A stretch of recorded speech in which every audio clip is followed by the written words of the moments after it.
If you don't know what the words Wi-Fi and VoLP mean, don't feel too bad. Wi-Fi apparently stands for wireless fidelity, and VoLP stands for Voice over Internet Protocol. Now, here's the part that'll probably make you feel like a techno-Luddite. There are likely thousands of kids in Indonesia who do know what those things are. And they know because of my next guest. Dr. Onno Purbo has been described as a tech rebel and a man on a mission. And that mission, in his words, is to promote the dissemination of knowledge through information and communication technologies.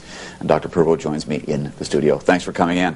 Thank you. You've been working with groups, and I was looking at some of the stuff on the IDRC website, because you were doing stuff with them, and there's this picture there. This is the thing that caught my attention. Onno demonstrates the creation of a Pringles can Wi-Fi antenna in South Africa. That would be a potato chip can, I'm thinking. Exactly. Okay. Chip, yeah. All right. Wireless fidelity. Explain this technology and explain how you're getting people to use it. In simple, plain language. Yes, please. It's basically we use wireless fidelity is basically internet over radio.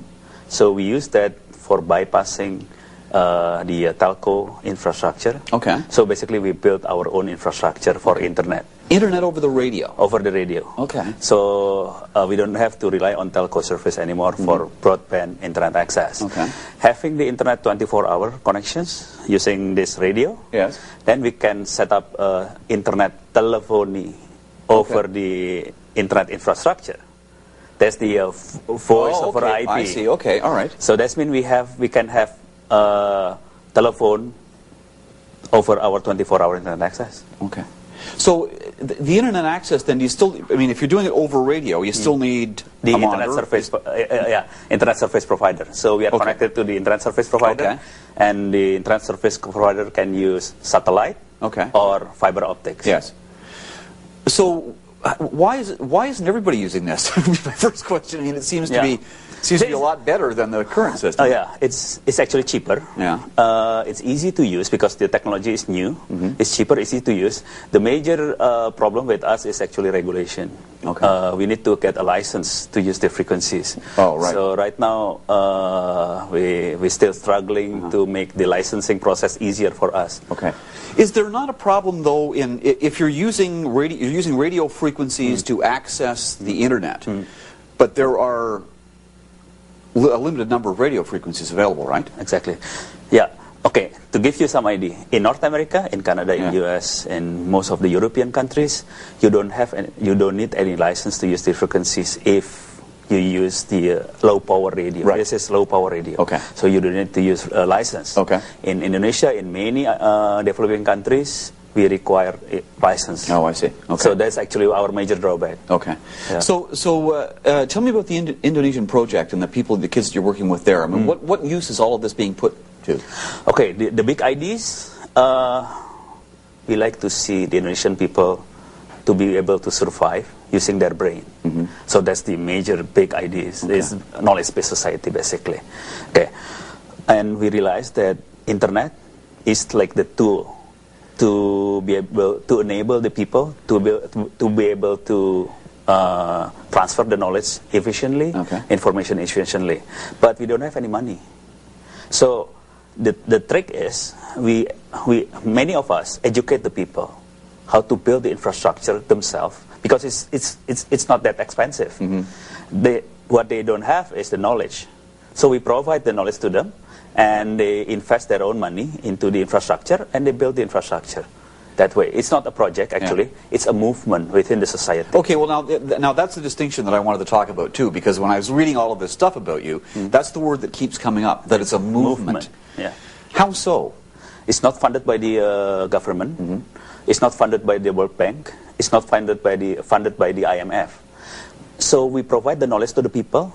The people convince it's a good idea to have information infrastructure, and the equipment is not that expensive, and it's graphical user interface, so it's easy to set up the thing. Just click, click, click, click. That's it.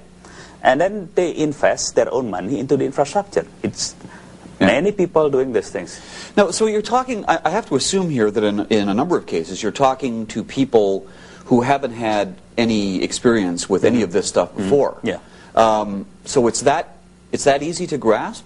It's more difficult for I'm sorry, for the older generation. Okay, well, why am I not surprised? Yeah. But so that's why our initial approach would be the school network.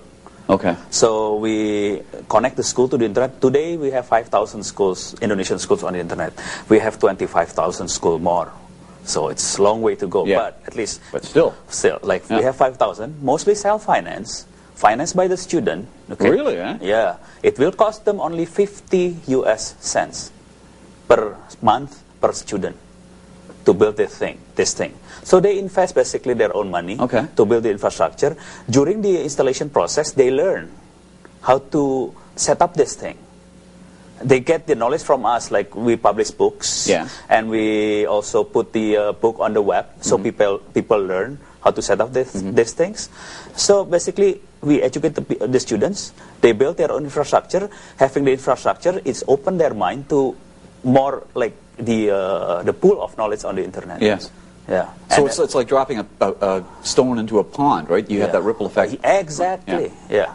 And then having the student exposed to the knowledge, then they influence their parents, they influence their neighbor, they influence the community. Yeah. Have you seen beneficial effects out of all of this in Indonesia from these kids in these schools that you've worked with? I give you the example. Okay. Some of us, this is not student, this is street children. Okay. We have been trying to help the street children for the last 2 years. Yeah. Okay. And we're talking about kids living on the street. What age? Some of primary school. Yeah. Some in early high school. Okay. So that's the age they are we are looking at. All right. The high school ones. Okay. The primary school ones, now they can use the computer. Basically, they can draw things on the computer. But the most interesting one is the high school kids. Within these 2 years, after these 2 years, they really like to play with the computer. Now they can install the local area network. Now they can install the server. They can install the equipment themselves. And then having the knowledge, some people hire these kids to like a maintenance. Okay, staff. really? Yeah. So they went from street kids to kids with jobs. Exactly. That must make you feel pretty good. It's many of us actually. Yeah. I'm sure. Yeah. So what's the plan for this? I mean, obviously, you're doing the Indonesia thing. This picture is you in South Africa. I mean, this is all over the place. This is the IDRC part.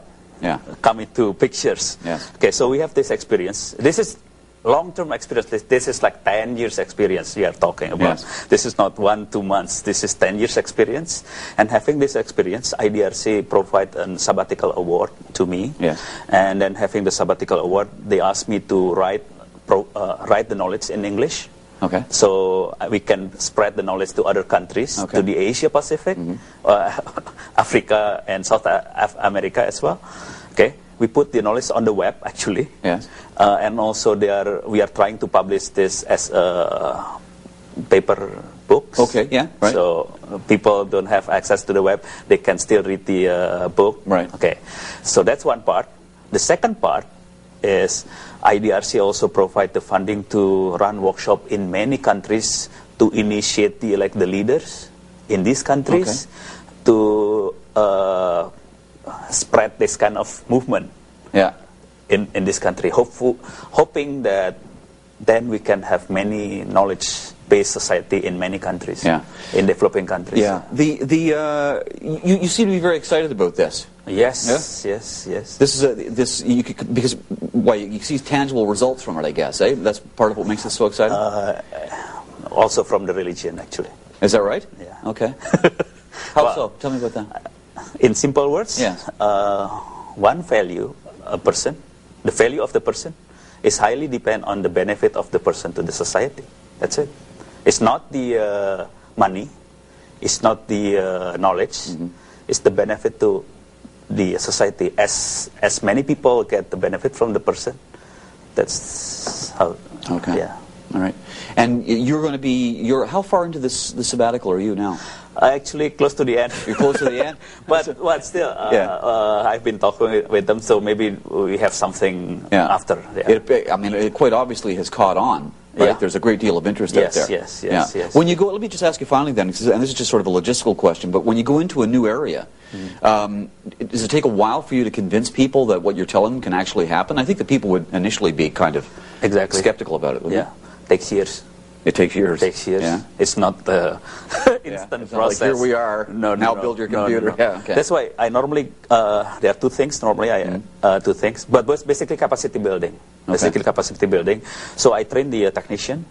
Hopefully, some of the technician becoming the like the author for books and articles in their local language. Their local area. Okay, right. Local language. Yeah. So they can spread the knowledge to the locals.